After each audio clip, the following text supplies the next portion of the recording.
everyone, welcome back to the closing out of this week with me, John Iadarola, once again, the host, picking up the reins from Francesca Ferrantini, who did an amazing job of holding down the damage report during my brief vacation. I was very lucky to have a few days off. I say that because this is America. We don't give a crap about our workers, and so very few people get time off. So I consider myself very lucky. Also lucky because I got to wake up and watch the damage report. It was fun. Like I got to just have my coffee and throw on the show and enjoy the conversations they had. She did an amazing job. Definitely, you can follow her content. You can follow her at Franny Fio over on Twitter. Let her know what a great job she did. But I have now returned. Deal with it. But to soften the blow of Francesca leaving the show, we do have a special treat for you today, Friday. Garbage Day with a very special guest. We are joined once again by Ben Dixon. Ben, how's it going? Going well, John. Good to be here. Glad to have you back in the seat. Fran is amazing. She did a great job. I jump in every now and then that I can to watch the damage report because it's a great show.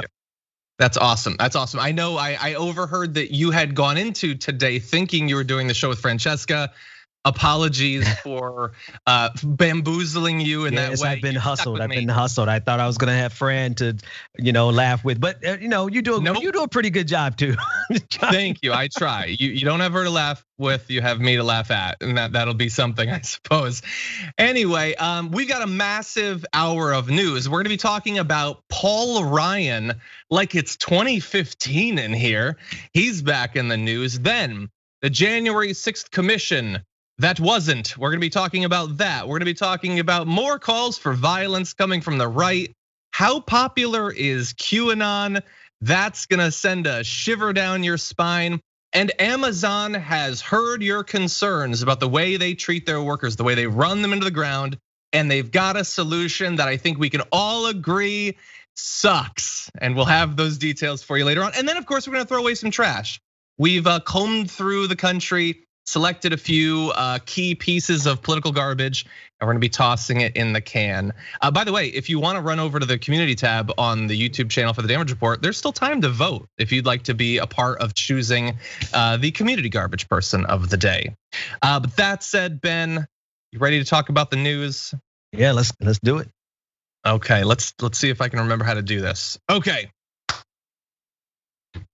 Paul Ryan is back in the news. Now, if you've been following American politics over the last 4 or so years, every once in a while I'll mention how Paul Ryan is like the perfect example of one of these spineless, gutless Republicans who saw Trump coming, had an opportunity perhaps to defend the party as he saw it, the Republican Party, and instead burrowed deep underground to emerge like a cicada many years later. Well, he's not quite ready. I mean, after all, Trump is still out there, tweeting away at his little desk and everything. But he has poked his head out to check the temperature, and he was critical of Trump, sort of. Here is a little bit of what he said. Once again, we conservatives find ourselves at a crossroads. And here's the reality that we have to face. If the conservative cause depends on the populist appeal of one personality or on second-rate imitations, then we're not going anywhere. Voters looking for Republican leaders want to see independence and mettle. They will not be impressed by the sight of yes men and flatterers flocking to Mar-a-Lago, which is not just a criticism of Donald Trump, but it's a criticism of Kevin McCarthy and others in the Republican Party that are still acting as if Donald Trump were president. I mean that both in that they deny that we had a legitimate election last November and they're doing whatever Donald Trump wants. So there's vague, unspecific, no names criticism for a lot of Republican leadership there. Ben Dixon, what do you think about Paul Ryan's plea to his party? The first thing I thought of was if he's calling the rest of them second rate, I guess he considers Donald Trump a first rate populist. I just consider him to be a con man. And I also consider Paul Ryan to be just woefully insufficient to, nobody cares what Paul Ryan has to say. I mean, he has been forgotten even now, like he was on the mainstream news yesterday and this morning, and already like people have already forgotten him because the thing about these populists is that, and I'm talking about a very specific populist, not populism in general, because sometimes we lump it all into one category. But this far right wing populism, they are very loud and brash and in your face, and their jokes aren't funny, but they say something and the audience laughs anyway. And Paul Ryan, everyone was just falling asleep when he was speaking. So not only does he not have a backbone, he just doesn't have the charisma to go up against Donald Trump. No, and like he even sort of gets that, saying, let's see, if it depends on the populist appeal of one personality, like, oh, someone who's charismatic, I don't trust it. I've never seen it in the mirror. I don't trust it when I see it out there. And yeah, dude, what year do you think it is? Come on, seriously. Like, I don't know if the Republican Party is ever gonna go back. It's horrible now. It was horrible in a different way then. I don't think there's any going back. And they hate you, man. They might hate you more than they hate godless socialists like Ben and I, because they never had any expectations for us. You think they like you? You're the wonk, the young gun. You got the policy locked down. That never actually was true, but they like totally hyped you up. Dude, they like the space lasers woman infinitely more than they'll ever like you. You laugh at her, as we do. I get it, I appreciate a good joke. But they trust her and they hate you. They're gonna label you a baby eater any day now, Paul Ryan, and that's if you're lucky. Paul Ryan. Listen, no, they're gonna pull up. Remember those photos of him in the in the gym where he was like lifting weights, and at the time everybody's like, oh, he looks so amazing. Oh, this and that. They're gonna pull up those same pictures and be like, look at this clown, look at this cornball. Let Marjorie Taylor Greene. Listen, I'm not promoting them, but I just know that when Marjorie Taylor Greene and Donald Trump get their hands on Paul Ryan, I'm going to laugh at him along with the rest of America, because they should have done something to stop these monsters before they got power. Exactly. I'm ready to laugh again. I did that Paul Ryan thing as a Halloween costume. Oh, wow. And I like to think I looked at least as douchey as he did. We need photos. We have to see the photos, man. They've got to be somewhere. I think Instagram was out. Anyway, so Paul Ryan continued saying it was horrifying to see a presidency come to a dishonorable and disgraceful end, referring to Trump's re-election loss and his sputtering and ultimately unsuccessful legal battle. Well, by the way, Ryan, like I know him, Ryan, buddy, bro, that's in that quote, you show that you don't get anything about the Republican Party, because you just said that his presidency came to an end, that he lost. None of them believe that, you big stupid. What are you talking about? He lost? No. Sure, Joe Biden might be a sleepy robot of a clone, but he did successfully steal the election by like rallying the army of the dead to come and vote 30 times each in Georgia. Acknowledging the loss. You're not taking your party back, you wuss. No, not. Facts must be acknowledged, wussy.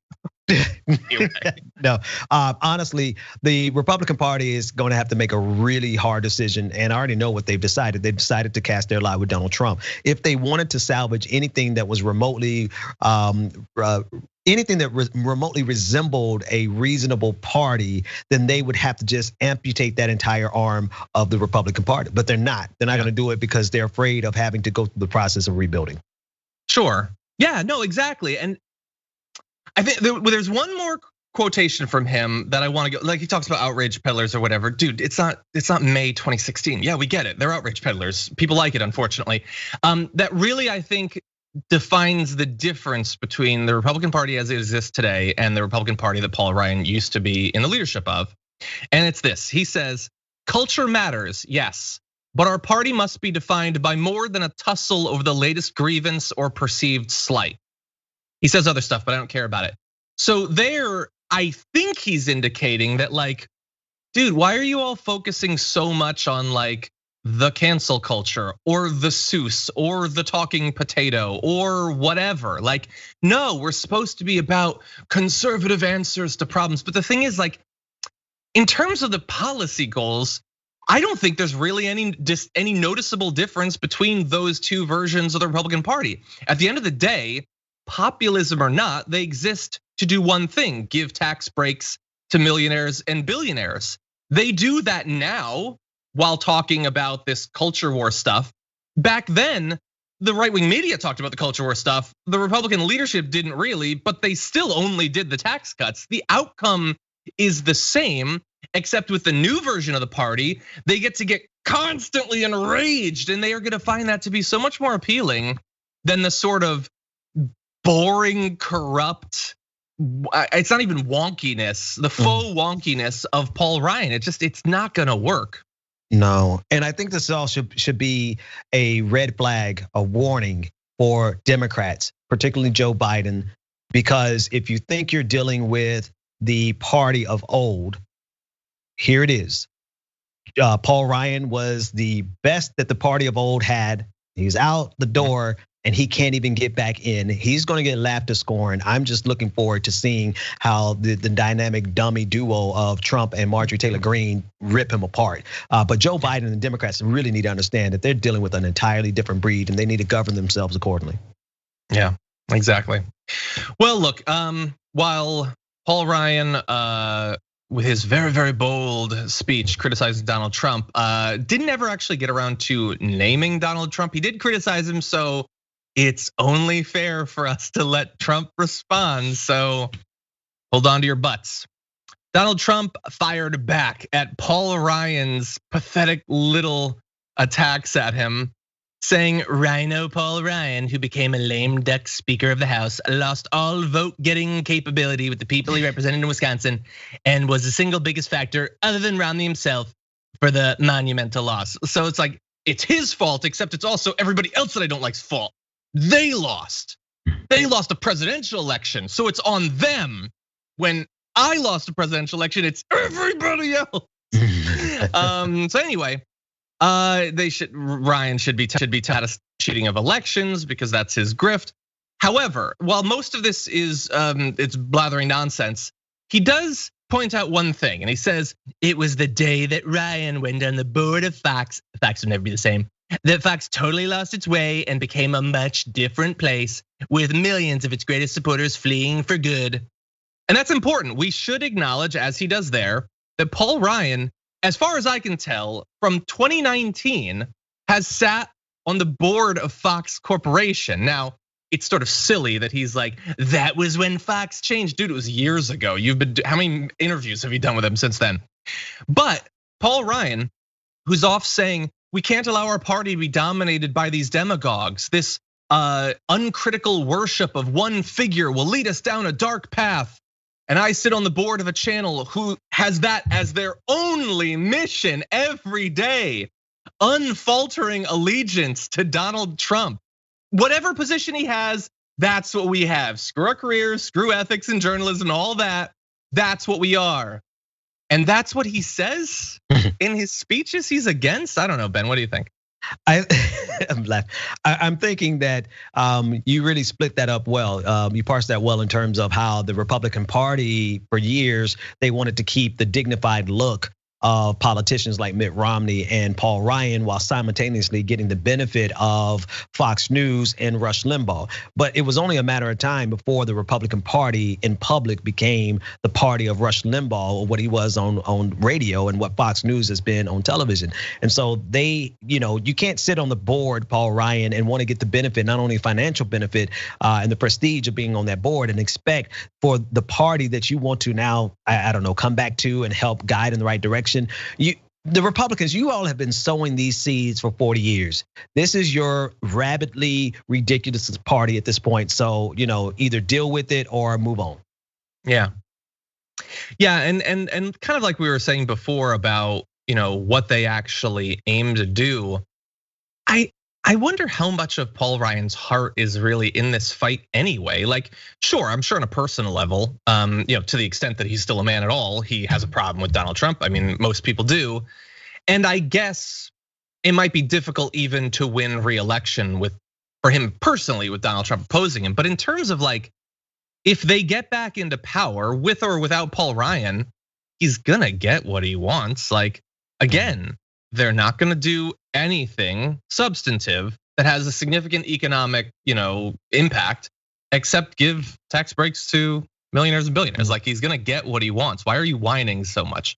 That's why you're in politics too. I mean, there's a few other goals like cutting Social Security, Medicare, Medicaid, all that. But and Donald Trump didn't yet go down that road. But that's what the goal is. Like all this stuff about, and I understand yet another back and forth about political language is like the last thing anybody wants. But I have grown to so despise the way that right-wing populism is invoked as a descriptor, because it's not that it doesn't have any meaning. It is identifying a group of Republican politicians, but there's nothing populist about it.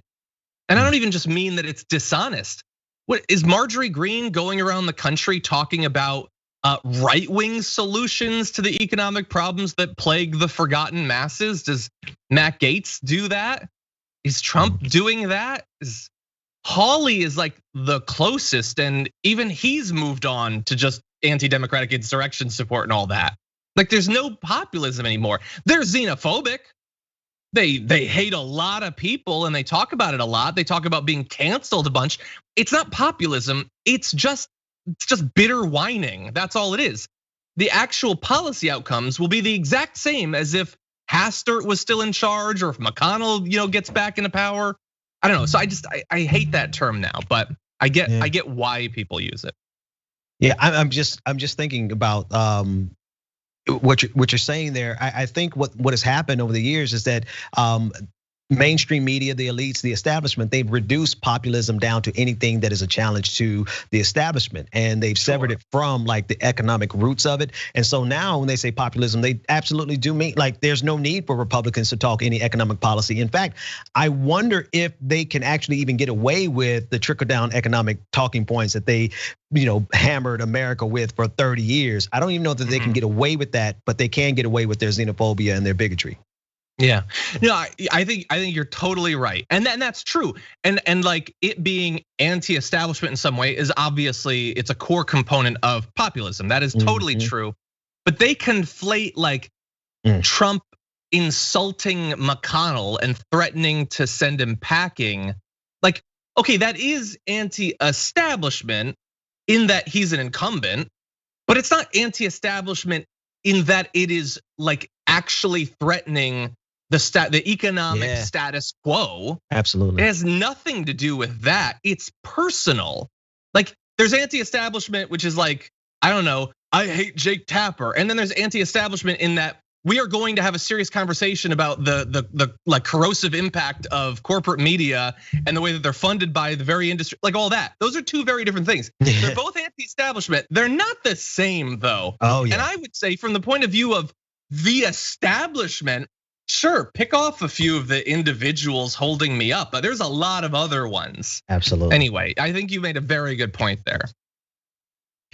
Okay, so with that though, there is a lot of other news that we have to get to. First though, I did want to let you know about a few exciting things. Some coming up very soon. In fact, while we like hopefully most of you, I would hope again, it's America, have Monday off, we will be back on Tuesday. And in addition to our normal programming, we also have the kickoff of Pride Month with our annual LGBTQ Pride special. We are so lucky that it is going to be led by Jason Carter, one of my favorite people in the world. And I'm personally lucky that I'll be joining him for part of the special, as well as Adrian Lawrence, Daniel Franzese, Plastic Martyr, Canelo Lopez, Odessa Kelly, who we've interviewed on the program, is gonna be there. Rhea Butcher is gonna be there talking about, like trying to find things in terms of progress to celebrate. And there are some, we promise, as well as discussing crucial issues facing the community. So that is gonna be coming up on June 1st, 8 p.m. Eastern time, 5 p.m. Pacific time at tyt.com/live. In a related sense, as part of that special, Shop TYT is gonna be donating 100% of the proceeds for that day to the Trevor Project. And so you can find our Pride collection at shoptyt.com. And again, knowing that the money, any money that you spend for that will be going to the worthiest of causes. Additionally, as you've been hearing throughout the week, Indisputable is now indisputably an even bigger deal at the TYT network than it was before. You've been enjoying it on Twitch. Well, now we're presenting an upcoming 8-week summer series of Indisputable with Dr. Rashad Ritchie. on this show. He's gonna be delivering the unvarnished truth of the most important stories of the day. He even he does something that I honestly have no interest in for me personally, but he is badass at it. That is bringing on conservatives, picking apart the nonsense. Oh, he gets into some great fights with them. So anyway, that's gonna be coming up too. And that's gonna be starting on June 7th. So we are very close. It is looming over us. And you can subscribe today at youtube.com/indisputable TYT, as I already have. So lots of exciting stuff coming up. Hope you look forward to it. John, what's up? I am so entirely jealous of Dr. Rashad Richey's hairline. That thing is so crispy and so sharp. Could you please? Because can you? And then also, I have been a fan of Rashad Richey since before I even moved to Atlanta. But he is like the truth here in the city of Atlanta. So everybody, please go and support that brother, because not only is his hairline amazing, his work has been amazing for so many years. Yeah, I get the sense. Like, he is always so collected, so put together, so professional. I can't imagine really a hair being out of place at all. I can't picture him in a t-shirt. Never. He is journalistic integrity personified in a suit. Yeah. So anyway, that's gonna be very exciting. He's amazing. He is. And if you'd like to see what we're talking about, he's gonna be joining us for the first hour of the Power Panel a little bit later on today on the Young Turks. Now, that said, let's read a couple of quick super chats and then launch in the news. Oh my God, this hour is passing fast. I've been gone so long, I didn't realize you need to stop and look around every once in a while, or you might miss this thing. Anyway, Max says, my pup Lyra just came out of surgery for a torn ACL. Can we get some community love for the goodest girl? We can. I hope that Lyra feels better. I would advise your pup to take the sports, like be careful in the future. Those things are easy to tear. I assume it's a tennis thing. Maybe football. That's it. Hope she feels better. Let's see. Kimmy Webb says, I'll be celebrating my 50th birthday on Sunday. Here's a gift for you. Oh, thank you very much, and happy pre-birthday. It's Kimmy's birthday on Sunday. It's also Zane's birthday on Sunday. Big day. Jonathan Toten says, welcome back, father of dragons and now dragon author. Congrats on finishing your book. I am so happy we have Ben Dixon with us. He's amazing. Stay awesome, gents. Thank you, Jonathan. I'm happy too. Appreciate it. Like there's a lot of people that I very much enjoy doing the show with, but there is a select few that there's just no worries, there's no nerves, there's no anxiety. It's gonna be a good, fun hour, and Ben is very much at the head of that list. Okay, Franklin Sharpslicer says, Dragon Daddy, welcome home. Francesca, job well done, well rested, a touch hazy. What a better way to handle crazy. Bigger garbage can need from the hall. Don't think it's big enough to contain them all. Well, we're gonna test that theory a little bit later on, because I've got a different sort of garbage for you, I think, than I normally do.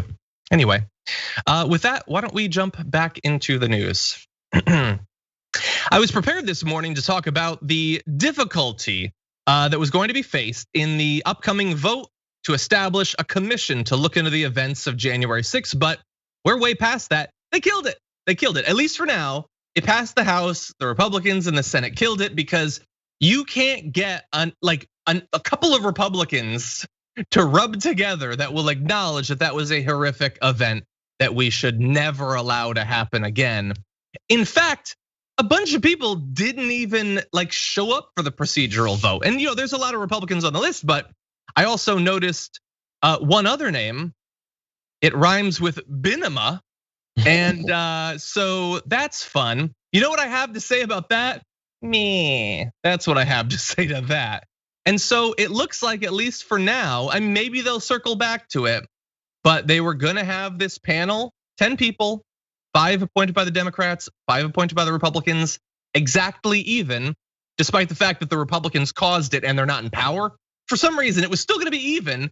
And they were going to be looking into why law enforcement wasn't prepared, and what could be done to prevent future acts of targeted violence and domestic terrorism. But yeah, not now, Ben. Looks like it's not gonna happen.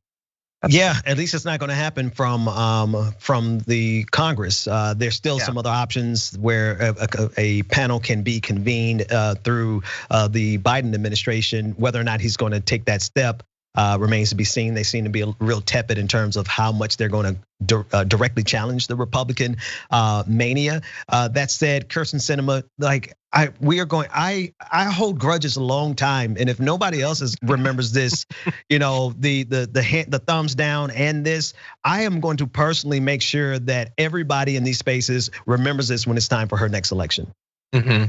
I mean, look, I know how America goes in American politics and the Democratic Party. So like I'm trying to prepare myself for her to cruise to victory after being handed countless millions of dollars from the Democratic Party to ward off some progressive challenger. But there's a lot of politicians that I would love to see sent packing.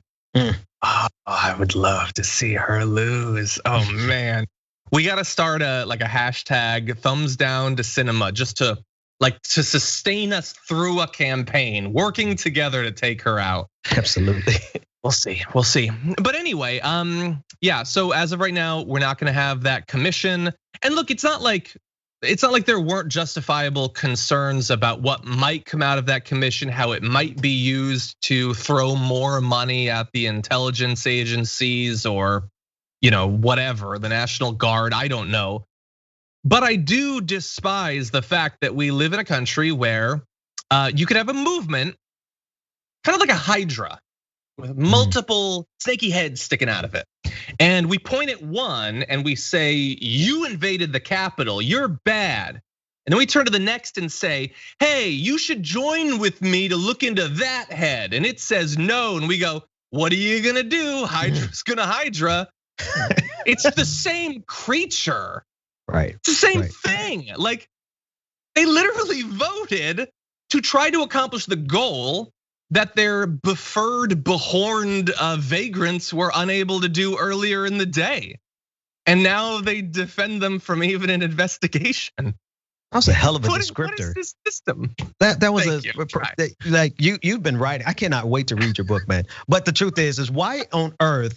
No, serious. I'm really serious. Why on earth would they look to Republicans to do anything? Why on earth would Joe Manchin say, "I'm sure we could find 10 good people"? No, you can't. You're not even a good person, Joe Manchin. So how are you going to find other good people? You're not even a good person. Anyway, I digress. You digress, but to exactly where we need to go. So let's talk about that right now. The Republicans have killed the January 6th commission, in the way that they tried to kill Mike Pence, but failed for now. No, they killed the commission though. Now that's huge. I mean, if they can't even acknowledge that was serious, how could you possibly think that you could work with them on anything? And when you ask a question like that, how you could possibly think something so stupid, we have to turn to people like Joe Manchin, who said when he was asked, should we use get rid of the filibuster so that we can actually have this commission and accomplish anything? He said, I'm not ready to destroy our government. I'm just ready to allow them to do it when they invade the Capitol again. I'm joking, he didn't say that yet. He did say, I'm not ready to destroy our government. It's time to come together. I think there's 10 good people. Well, okay, so Ben, he said that before what happened today. So there aren't 10 good people. I'm including the Democrats in that, by the way. There aren't 10 good people, but there weren't 10 Republican votes. So now he has to evolve, he has to change, right? Because he laid out a hypothesis, we conducted a test, and it failed. Oh no, man, they're gonna reject truth. They're gonna reject the falsification of their hypotheses, because if he were to acknowledge that, then he would have to actually have to take steps to rectify it, which means he would have to now come on the side of abolishing the filibuster. And because abolishing the filibuster really challenges his overall worldview, he's not going to acknowledge the truth, and therein lies he is a bad faith actor. And that's why I say, Joe Manchin, you're not a good person, because you're not going to do exactly what John just said. You put it out there, we found out that it was not true, so you should change your behavior and govern yourself accordingly. But he's not going to do that because he's got to protect his power. Yeah, you're right. And not just him. Dianne Feinstein is she's got a couple quotes that I think are gonna make Joe Manchin look lucid by comparison. So asked if the filibuster to block the January 6th commission would motivate her to destroy the filibuster or to reform it literally in any way, by making them actually filibuster. She said, I don't see us abolishing the 60 vote threshold. I don't. Would she vote to destroy it? This is the first time I've heard it. No one has proposed it. No one has talked to me about it. So it's a non-issue, which just hurts my brain in like 3 simultaneous different ways.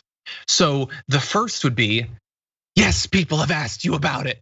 Obviously, they asked you about it because less than 2 months ago, you put out this statement talking about votes over gun control and the Violence Against Women Act. I think we can reach bipartisan agreement on those issues. But if that proves impossible and Republicans continue to abuse the filibuster by requiring cloture votes, I'm open to changing the way the Senate filibuster rules are used. Now, I can remember a couple of months ago, can the senator from California? I don't know. I would also say, by the way, the idea that nobody has proposed changing the filibuster, whether they've asked you directly or not, that's nonsense. And also, this reporter, Sahil Kapoor, he just asked you about it. So how is it a non-issue? Like, nothing that you said makes any sense.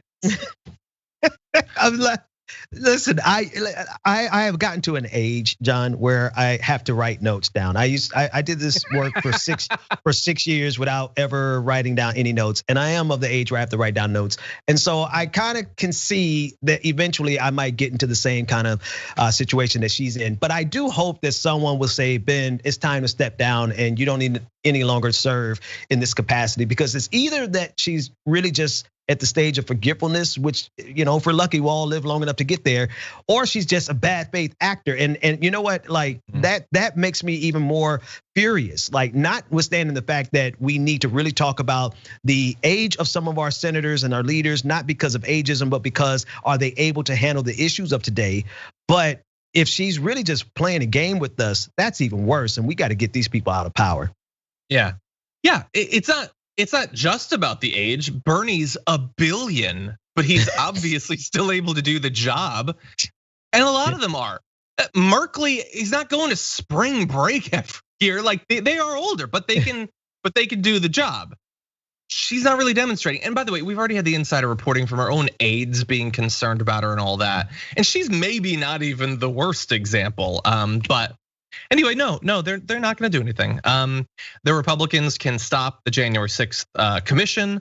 They can stop the For the People Act. They can probably kill the infrastructure bill, and even worse, they propose their pathetic, tiny, minuscule version of the infrastructure bill.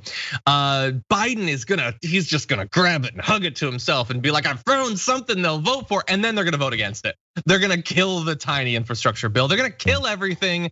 And Feinstein and Manchin, they're not gonna do anything. Either because they don't understand it, or far more likely, because they don't care. Things are fine for them. They're rich. They're senators, and they're gonna be senators until they die. What do they care? The status quo works perfectly for them. Why would they challenge it? Anyway, any further thoughts about the filibuster? I'm just thinking about what you just said, and what you just said is enough to make me want to go pick up my hammer and sickle and storm the Capitol myself, because it is the fact that they don't care, and it is the fact that they're doing fine while the rest of us out here have been struggling all of our lives. They're playing games with our lives. So yeah. Anyway, I'm done. Well, look, Ben, I want to caution you, because I know it's like super trendy to storm the Capitol, and it might seem like that's allowed, but bear in mind, I'm black. You're a lefty. Oh, you're also black. You're a black lefty. You're not allowed.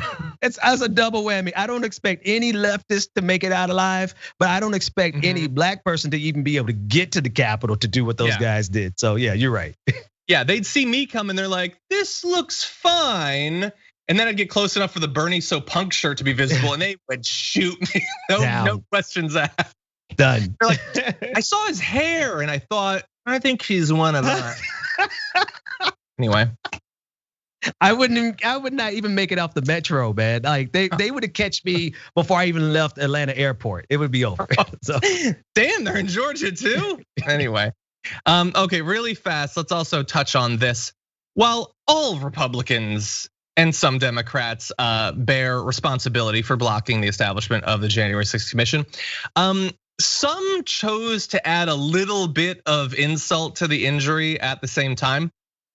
So we have Ron Johnson. Unfortunately, I wish that we didn't, but we do. And he's been facing a lot of pressure to meet with family members and the girlfriend of Officer Brian Sicknick, who obviously lost his life during the terrible violence of that day. And finally, he did. But if you thought that was enough to get him to look past his own career aspirations or his loyalty to Donald Trump and the movement and actually do the right thing, you're new to American politics. Take a seat, we got a lot of explaining to do. So he had this to say in a statement: I was happy to meet with them. I cannot imagine the pain of losing a child, and words cannot adequately express my sympathy for their loss. I sincerely thanked Officer Harry Dunn and Officer Michael Fanone for their service and expressed my strong support for law enforcement, except in the area of stopping them from being killed by white supremacists in future attacks. Because while he says, as I did publicly at the time, I again condemned the grotesque violence, repugnant racial slurs, and other illegal acts that occurred on January 6th, all those who engaged in those repulsive acts should be prosecuted to the fullest extent of the law, insofar as we have a very narrow definition of engaged. If you're there, if you're pooping on the floor, if you're holding a lectern, that's engaged. If your speech motivated it, that's not engaged. And he goes on to say, I also asked what questions regarding January 6th they are seeking answers to. Although we respectfully disagreed on the added value of the proposed commission, I did commit to doing everything I could to ensure all their questions will be answered. So he gets that there's questions that need to be answered. He's even gonna provide the answers, which he's totally not going to, but he says he will. He just doesn't want an investigation, Ben. He just doesn't think it's necessary, I guess. Yeah. They did 33 hearings on Benghazi, but it's not necessary to look into January 6th. I'm so sorry your son died. I'm so sorry your boyfriend died. So sorry all of this chaos happened. If only there was something that we could do about it, but no, we're not gonna do an investigation. Well, I want you to feel my sympathy and all of my compassion, but don't have any expectation for me to actually do my job. Yeah, that's what he's saying. Yeah, totally. I'll sit down with you and I'll look blankly into your eyes, thinking about what I'm gonna have for lunch as you talk about losing your son far too early. And then I'm just gonna do whatever Trump said. Honestly, it's really working for me. I think I could be a senator for a very long time. I might even have a really pathetic run for president someday on the career path I'm on. Anyway, just sickening. And look, in effect, no worse than so many others, including Kirsten Sinema. But still kind of more offensive in a way. Anyway, we do have a little bit more calls for political violence to turn to. I'm gonna read just a few super chats and Twitch comments before we jump to that. Let's see, Blue Knight says, Francesca all week, then John returns with Ben Dixon. Perfect way to kick off the weekend. I think it is too. Bang, bang, bang, bang. Exactly. Franklin Sharpsexer says, one more time, I will ask your do not forget the Tulsa massacre. I know it is a grim reminder, but in order to escape the insanity grinder, ugly truths remain rotten, but it's one should not be forgotten. Yeah. I mean, recently they had the one survivor was testifying about that. Can't even imagine. And it is good. She was 107 years old. She still is. She's still living. She just testified not too long ago. Yeah, and it was 100 years ago, I believe today. So she was 7 years old at the time where they just obliterated the entire city, and they called it a riot, but it really was a massacre. They found mass graves. I mean, people watching this, they probably know the story. But thanks for that super chat who brought it up. I appreciate it. Yeah, thank you, Franklin. Yeah, and this is one of the things where I don't know, we should have been able to just rely on our education system, but it is what it is. Instead, depictions in popular culture of the massacre have, I think, done more than a century of American public and private schools to let people know about it. Anyway, Schwa says, first of all, John, welcome back. Most importantly, can I get a shout out to the love of my life, Hakeem, on his 30th birthday? Can I claim him Pharaoh Dragon as his birthday gift? Hakeem, happy birthday. Oh, sorry, Pharaoh Dragon, happy birthday. Hope it's a great one. Scott Fleming says, why do we always have to wait to vote them out? Why can't we organize mass strikes or mass good trouble to get them to resign? I feel like we are always fighting them by the rules they write. Well, look, I think that there should be much more of that sort of thing. And in some cases it might help. I don't know if any strike is gonna get Matt Gaetz to step down or Marjorie Greene, since they probably accurately read that their base loves their sins more than our virtues. But But in general, yes, I think so. Okay, now let's see what's going on over in Twitch. Actually, first, the 202.com members activity section.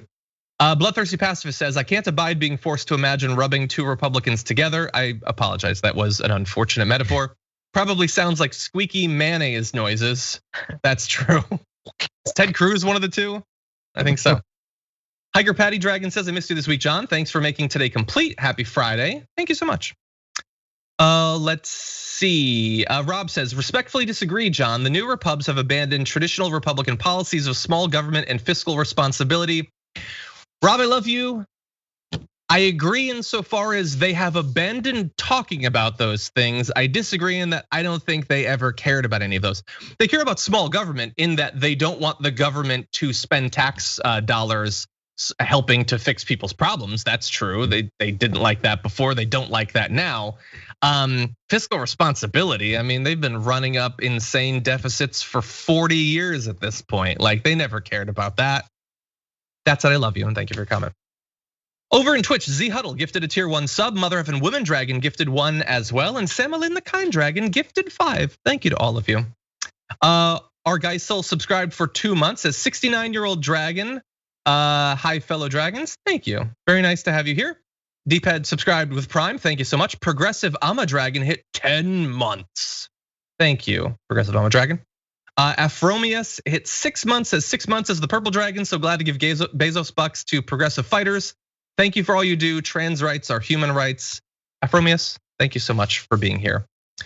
Okay, now still lots to get to. And I am being a massive chatty Cathy, so I'm going to press on. Let's see what's next. Oh dear God. Okay. As if I didn't make the rundown, but whoo, some of these stories. Matt Gaetz and Marjorie Greene are off on their America First tour, so get tickets while you can. Anyway, he had something to say about cancel culture because he's a Republican and that's the only thing they have to talk about. And then it veered off into an even worse direction. Take a look. The internet's hall monitors out in Silicon Valley, they think they can suppress us, discourage us. Maybe if you're just a little less patriotic, maybe if you just conform to their way of thinking a little more, that you'll be allowed to participate in the digital world. Well, you know what? Silicon Valley can't cancel this movement or this rally or this congressman.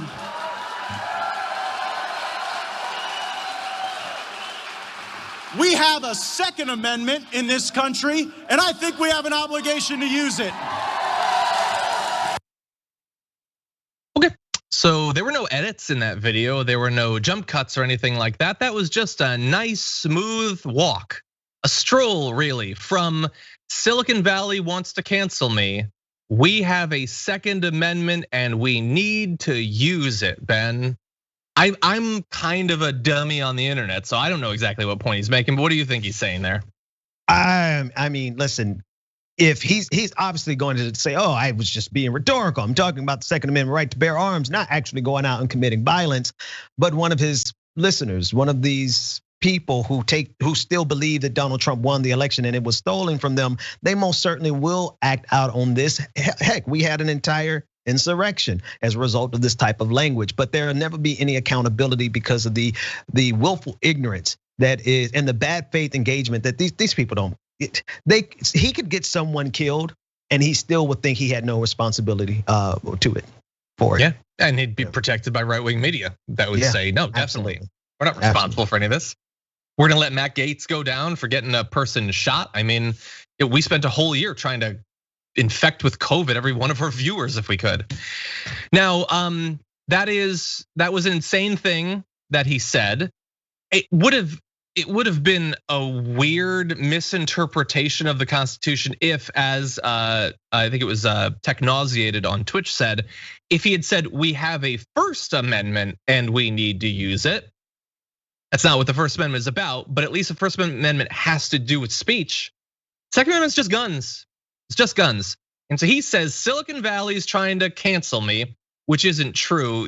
I mean, I accept that I guess Venmo could have done a better job of hiding your transactions. But anyway, they're trying to cancel me. We need to use the Second Amendment. And as many people have noted, his comment came just one day after a gunman killed 9 people in San Jose, right in the heart of Silicon Valley. Arguably using his Second Amendment rights to easily get a gun whenever he wants and to lash out with insane murderous violence. And so as Silicon Valley is still recovering from mass gun violence, he says the answer to the problem of social media is us being willing to exercise our gun rights.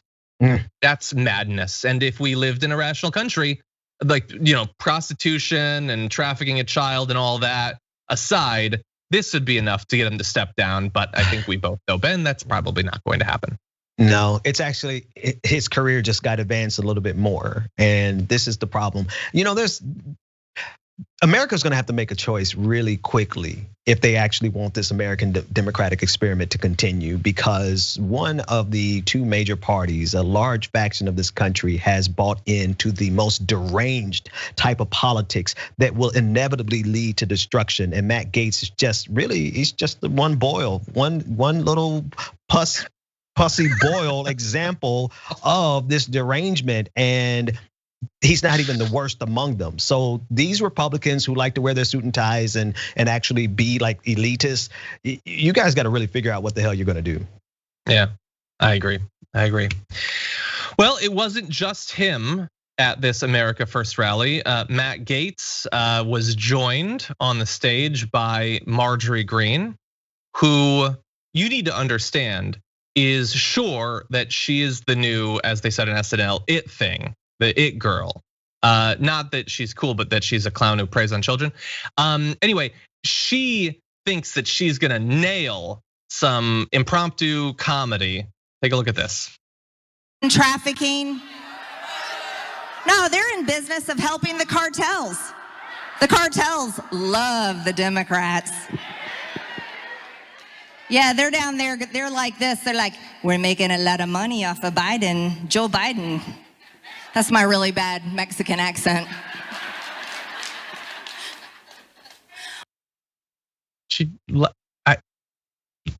Come on, right? Come on, guys. You gotta get better demagogues. Like, forget the xenophobia, the racism, all that. That sucked. That was just so bad. And she was so proud of herself, both before and after. She was like, nailed it. Next top comic coming up. That was terrible. Oh man, but John, the bar is so low that the people in the audience like, oh my God, we love her. She's Marjorie Taylor Greene, like she's amazing. And the rest of humanity is like, what the actual hell did we just sit through? She's a star. She is a star totally amongst that crowd. But she's a star, but like she's a star. She's just like a lightning bug that they saw and thought, well, it's dark out, looks like light. She's not an act. The bar, you're right, the bar is buried underground. They thought that was fun. Like if you're gonna be a hateful right winger who just loves to mock like Mexicans and like demonize immigrants, that's what you come with that week. I don't even know what that was. Like, and I can say this, because of my background. That sounded to me like, yeah, we like it a Biden. He helps us to smuggle in the meatballs. That wasn't even. Have you heard a person from anywhere south of where you live? Anywhere, honestly. Wait. Do it. No, don't do it again. I'll rewind. I'm gonna rewind the tape. Go ahead. I'm sorry. Go ahead. What is wrong with our system? She's the most popular person on the right, aside from Trump. It just keeps getting worse. Can the aliens come now? Like, can the they've been talking about UFOs for so long. Can they just please, if you don't take it, just take me. John, you can come for a ride if you want to come. But thank you. I'm tired of this. Earth is ghetto, man. Earth is ghetto as hell. That's it. I've got nothing else. That's it. Okay, no, I'm good. That's enough. Francesca did a great job of dealing with the problem of Marjorie Greene this week. I'm good. Now, Okay, oh God, the hour is definitely passing by. You know what? Okay, so if you're new to the Damage Report, first of all, welcome. We have some traditions here. One is that on Fridays we throw away political garbage. That's gonna be coming up in a little bit. The second is that we love to not do the D block. So yeah, we're gonna skip the D block because I gotta get to this E block, and then we got some garbage. So with that, let's jump into this. Sorry, I totally. Sorry, director. Thank you, Brandon. Anyway, that was my fault.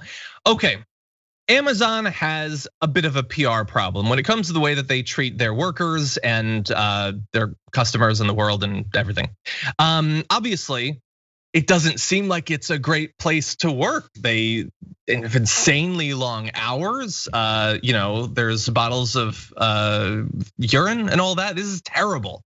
So how do you fix all this? Like when these unionization efforts are getting so much attention, it just all looks so bad. Well, they got it. They got a solution, and it's called the Amazon.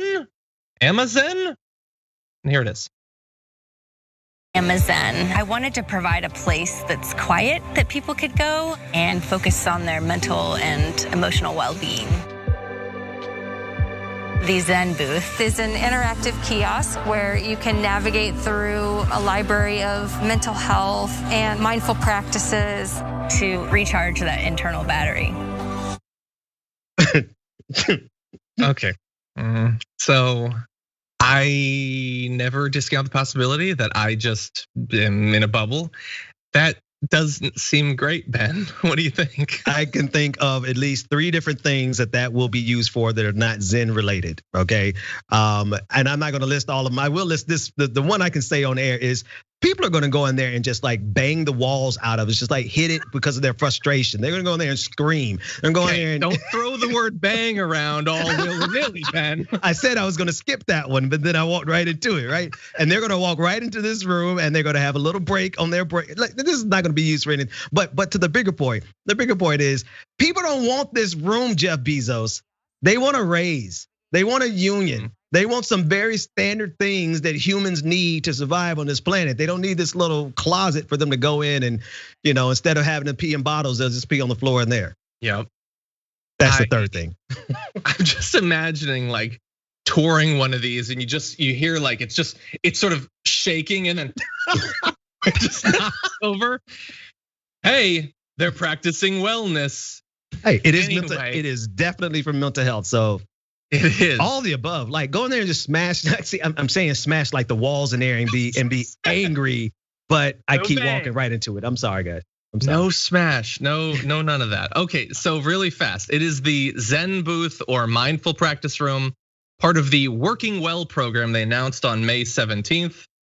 That they'd totally been planning for years. It was not, a knee-jerk, really fast attempt to take over the media narrative around Amazon. Working Well is a mix of physical and mental activities, wellness exercises, and healthy eating support meant to help them recharge and re-energize. So yes, I don't know the woman that was in the video or the other people that worked on it. I am sure that within the confines of the soulless corporate machine they're being ground up in, they're doing the best they can with the resources they're given. That said, a few little issues. One, as many people have pointed out, when are they supposed to use that? Are they being given additional break time to recharge and re-energize? Or are they supposed to forego lunch? We already know that taking a break in one of those massive factories is difficult anyway. Like to even get to your car to go somewhere takes up half your break. So are they supposed to cut into that time to go? Are they supposed to forego the bathroom time that they already don't have to go? When are they supposed to use this? When's the banging happen? When's the smashing happening? I don't know when you're supposed to fit it in whatever sense of the word the term you want to use.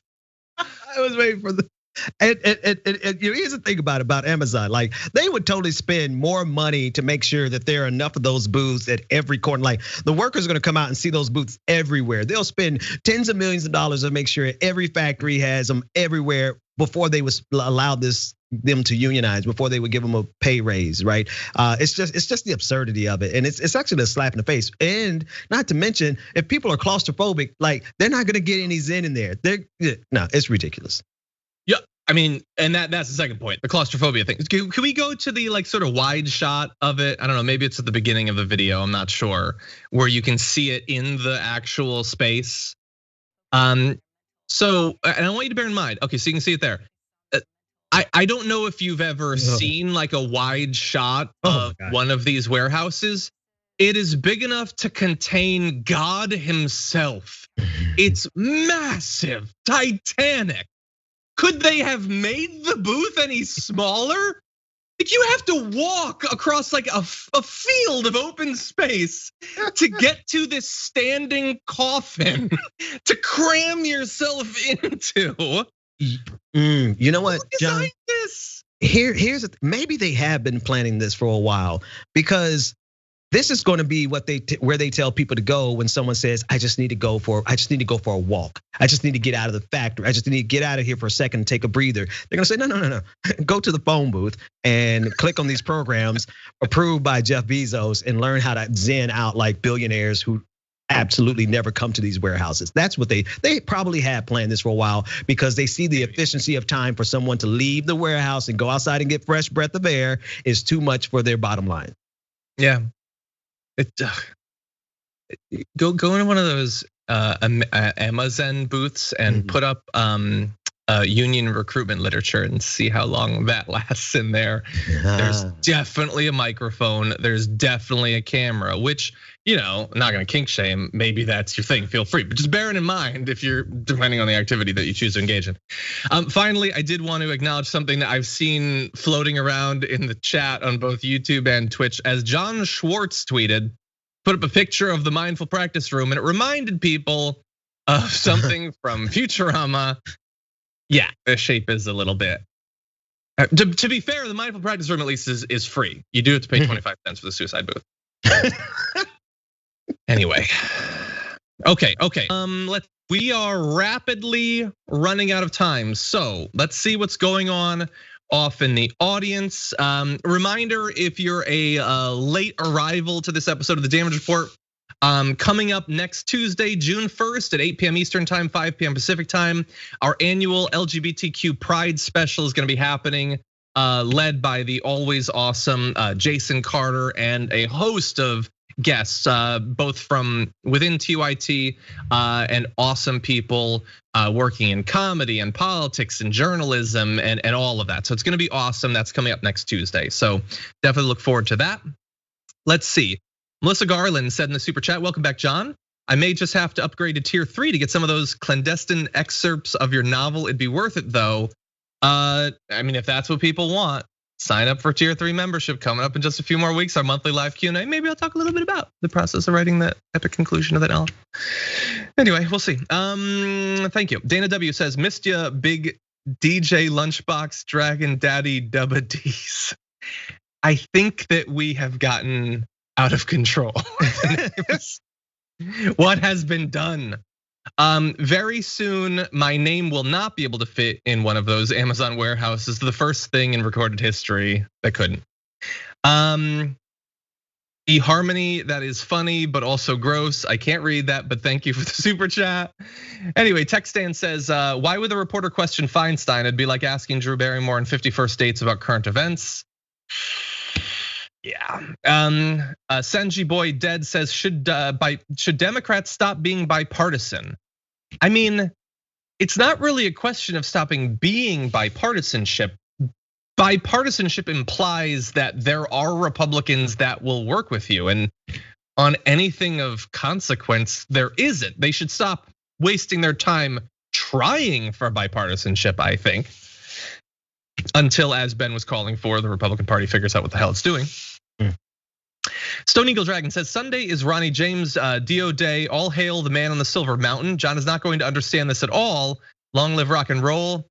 As was foretold, I did not understand that at all, but thank you for the super chat. And finally, Lawrence Wells says, hello, Ben, and welcome back, John. Mixed bag for this weekend. HK civic leaders are sentenced to prison today for organizing a protest, and I am going to a wedding tomorrow. # weird mood. Yeah, that is terrible. It's terrible, but thank you. Okay, let's see. Bart put in the Twitch section, methinks an evil nerd had the idea for the Amazon meditation box from watching too many episodes of Doctor Who.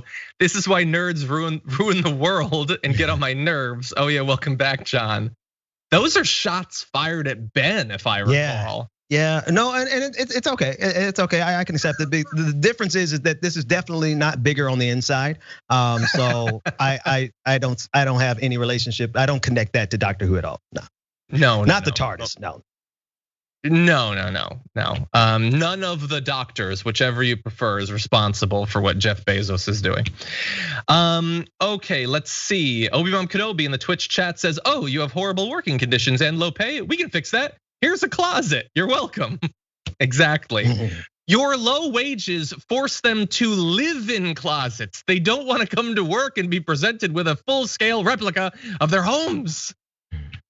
Anyway, SJS Bud says, or subscribe for 7 months, saying, just got my second shot Sunday. Hope I get teleportation as my superpower. Fingers crossed. But thank you for subscribing. Insomnia Noir hit 5 months as well. Thank you for that. Green Beam subscribed for 4 months. Thank you. Okay. Wait, Octo Squiddy says, what's Paul Ryan benching these days? That's literally the only thing I want to be relevant about Paul Ryan. I don't know for sure, but it can't be that much. Let's keep it real. Anyway, with that, you ready to do this, Ben? Ready to close out this thing? Let's do it. Okay. It's the end of the week, and so it's time to take out the trash.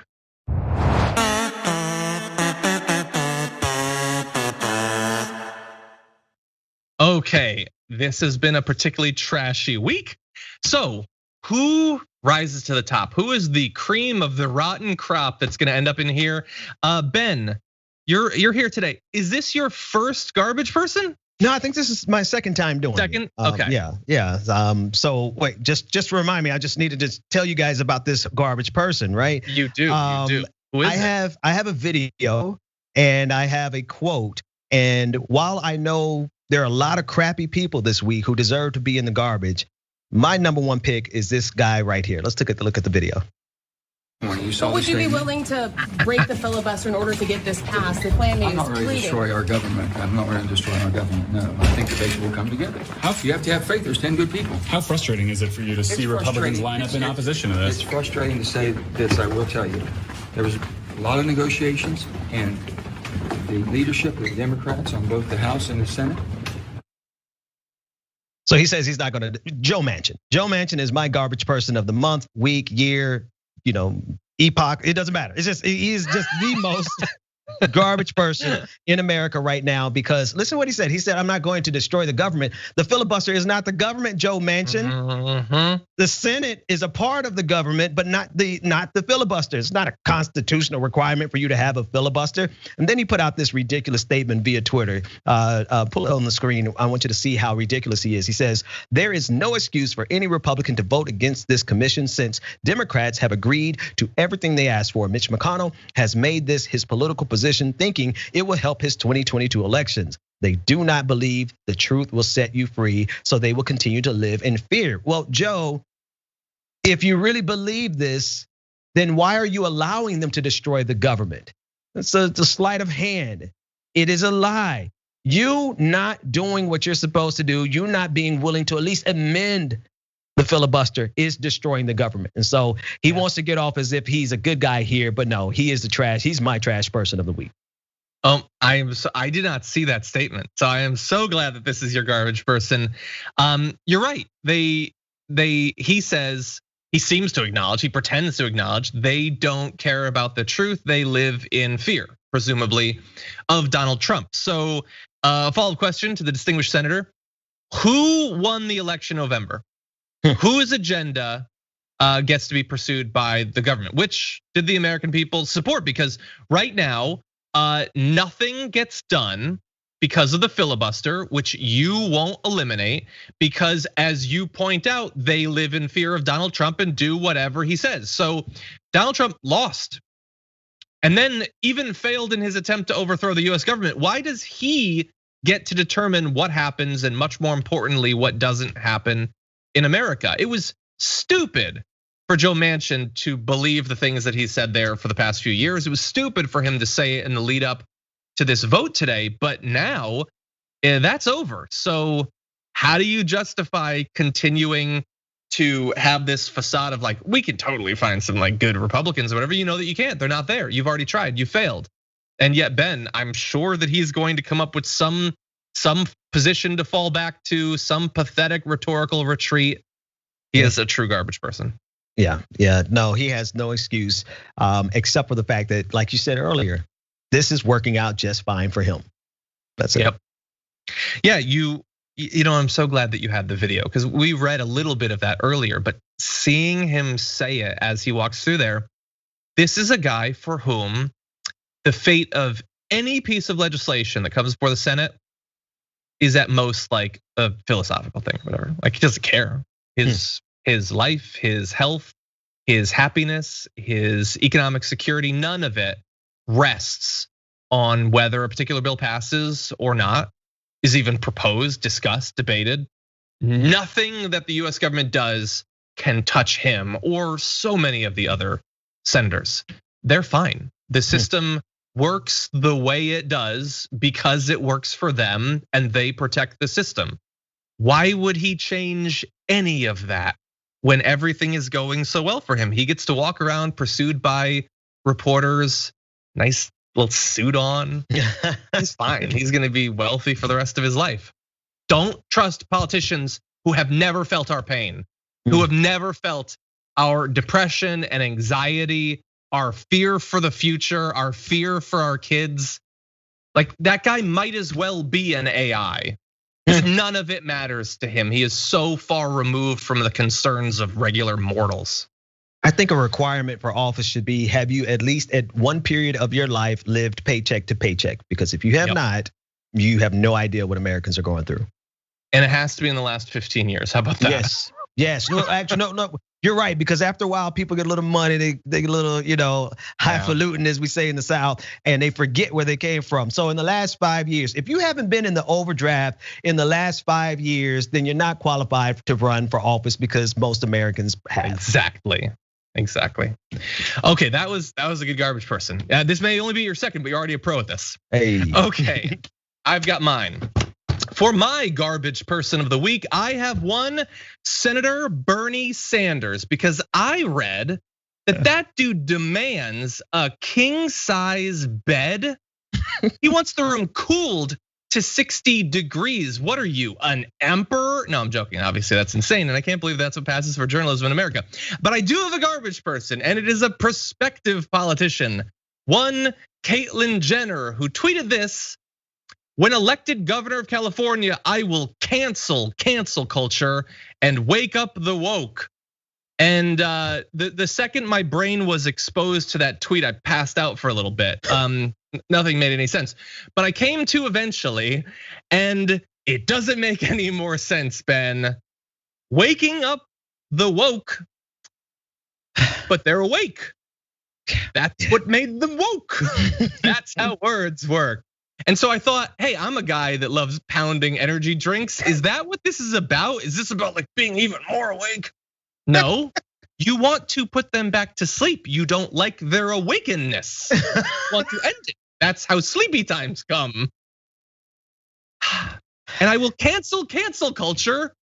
That's canceling something. That's cancel culture by its very definition. But words are not your strong suit, clearly, because I read what passed for a thought. Get me off the screen. I'm trying to get my nose together here. I'm good now. Whoever's on the switchboard today, and now they put me on the full screen. Here's the thing: could you put the tweet back on? Because not to be a grammar Nazi, but is she talking to someone named cancel culture? Because that comma there is killing me. The comma there is like, not only is this tweet dumb, but you couldn't even like tweet it like halfway grammatically. Now, listen, I'm not the best at grammar, but I think everybody reading that, like you had a small aneurysm trying to understand, is she talking to like whose name is cancel culture? Why is this comma there? And it just shows you, man, the bar is so low. The bar is in hell. The bar is in hell at this point. You're totally. I didn't even notice that. In my defense, my brain was bleeding. But it only makes sense if you read it. When elected governor of California, I will cancel, my dear cancel culture, and wake up the woke. And that makes more sense than our actual statement. Totally right. Can someone, whoever is going to be the next governor of California, please get grammar back in school, please. Just actually not even back in school so much as just give it to Republicans.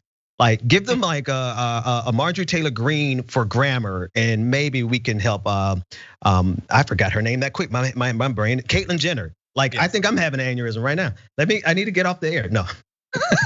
Okay, well, we're wrapping up. You're totally right. I don't want to live. I need to go to sleep at this. I need to sleep after that tweet. That she wins, man. Hopefully not the governorship. Garbage person of the week. Garbage person of the week. Now, that said, those are our garbage people, but who did you choose? And 39,000 of you voted this week, and we have your top 5. Coming in at number 5 with 6% of the vote, we have Marjorie Taylor Greene for comparing, number 5 is at 1%, we have MTG for comparing masks to the Holocaust. Coming in at second with 1% of the vote, we have Marjorie Greene, I know her, for comparing masks to the Holocaust. In number 3, 1% representative of the 4th district of Georgia for comparing masks to the Holocaust. Ooh, then it shoots up. Number 2 drew a lot of ire of the audience at 6% of the vote. Marjorie Taylor Greene for comparing masks to the Holocaust. But all of that was just nothing compared to the winner of the week with 91% of the vote. I think the highest anyone's ever gotten in one of these. All of the Marjories above. I love our producers. I don't know who I think. Was that Marissa? Was that Sophie? Anyway, it had to be. It had to be on, general disposition alone. But that thing about the mask, that is like to stand out in the victimhood Olympics on the week that it was the Eve Fartlow incident took over Twitter. I knew her thing was worse than Eve Fartlow. It's like you're being put in a gas chamber to be asked to wear a mask. That's crazy. But now that I've heard it, I suddenly understand Caitlyn Jenner's tweet. Everything makes sense to me now. I'm ready to make America great again. So it's the second aneurysm that canceled out the first aneurysm caused by Caitlyn Jenner's tweet. So 2 negatives got you back on track. Okay. Exactly. Real quick about Marjorie Taylor Greene. So I'm just amazed at the fact that these people are so eager to get their stupidity on the record of history. So that whether it's a future generation that actually is able to salvage America, or whether it's our alien overlords, or whether it's another empire, there's going to be an entire course on how absolutely effing stupid America was in the 21st century. And on page 1, it's gonna be Donald Trump. And on page 1A, it's gonna be Marjorie Taylor Greene. And then in the next corner of the next page, it's gonna be Matt Gaetz. And it's just gonna be a litany of Republicans, one after the other, where history is gonna, and God forbid you are a descendant of any of these clowns, because your great grandchildren are gonna have to live with the stigma that you are the reason America was destroyed and there's a new empire on the land, or you're the reason the humanity was destroyed. And in 30,000 years, when the aliens come and they look at the servers that are still running, they're gonna say America was destroyed because these idiots. They are so eager to be in that pantheon of stupidity. That is better than the plot of my book. I read that. I want to see that now. Okay, thank you to everybody who voted. Thank you to you, Ben, for joining us. That was obviously a hell of a lot of fun. Thank you as always. Where can people watch more of your content? Which, by the way, I saw you had an awesome show earlier, apparently, according to someone in the Twitch stream. So where can people watch that? They can watch it still. Everything that we stream is on the Benjamin Dixon Show channel, Facebook, YouTube, Twitch, Twitter, all the places that you stream. Just Google the Benjamin Dixon Show and all of our content comes up. John, it is always a pleasure hanging out. We still got to get together and do this sci-fi kind of one of these episodes one day where we just talk about our favorite sci-fi shows. That sounds good. Let's do that. Awesome. Until then, thank you, man. Have a good one. You too. I want to give one extra thanks. Obviously to my team for holding it down and doing an awesome week of shows. Apparently proving how extraneous I am to the entire process. But especially Francesca Fiorentini, the fantastic one herself, for hosting the show on top of all the other work that she does. She did a great job, joined by awesome guests. Thank you to JR and to Aaron Ryan and to Rashad Ritchie, who, by the way, his show is coming up, 8-week special, indisputable, more details to come. But anyway, thank you, Francesca, and please go and let her know how awesome she was. With that said, I will be doing the first hour of the Young Turks with Cenk and Rashad Ritchie later on. Hope to see you there, but until then, stay safe out there, stay sane out there, and I'll see you soon.